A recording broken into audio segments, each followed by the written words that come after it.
माझा प्रश्न एवढा होता की या बाबतीतली राज्य शासनाची भूमिका, आणि मी यावेळेला स्पष्टपणे म्हणालो, मी टीका न करता की यावेळेला जेव्हा सर्वव्यापी भूमिका घ्यायची असेल, भले आज आम्ही 3 पक्ष सत्तेवर असलो तरी हा जो आरक्षणाचा विषय तिढा सोडवायचा असेल तर राज्य शासन म्हणून आम्ही भले निर्णय घेतला तरी देखील सर्वांना सोबत घ्यावं लागेल.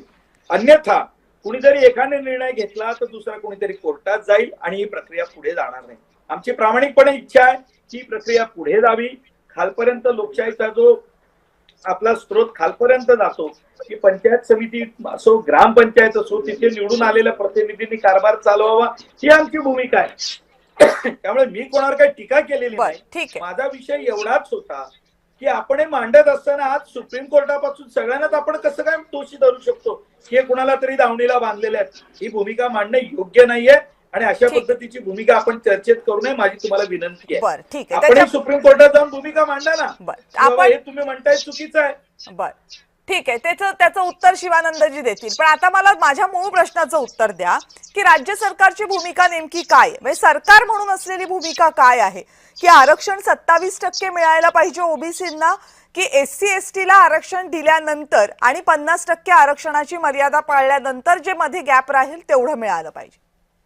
नाही, बघा, यातला एक मुद्दा पहिला स्पष्ट करतो. घटनेनं जे ओबीसींना आरक्षण दिलेलं आहे ते तर प्राप्त स्वरूपात ते त्यांना दिलंच पाहिजे, त्यात कुठली तडजोड आपण करणार नाही. आणि मुळात आमचा ती भूमिका आहे की ओबीसींवर अन्याय होता कामा नये. परंतु आता जो तुम्ही प्रश्न मला म्हणालात, हा जो गॅपचा जो विषय, मी तीच भूमिका मांडली की या बाबतीत सुप्रीम कोर्ट ज्या वेळेला भूमिका मांडेल आणि ज्यावेळी राज्य शासन म्हणून आपल्याला भूमिका सुप्रीम कोर्टासमोर मांडावी लागेल, कारण शेवटी सुप्रीम कोर्ट तुमची काय भूमिका प्रश्न विचारणारच आहे. त्याच वेळेला मी म्हणालो की या बाबतीत एक सर्वव्यापक भूमिका सर्वांना मिळून मांडावी लागणार आहे. या गॅपचा विषय हा केवळ सत्तेवर असलेल्या पक्षाचा नाही आहे, तर महाराष्ट्र शासन म्हणून आणि सगळ्यांना मान्य होईल अशी भूमिका मांडावी लागेल, अन्यथा यातनं मार्ग निघणार नाही.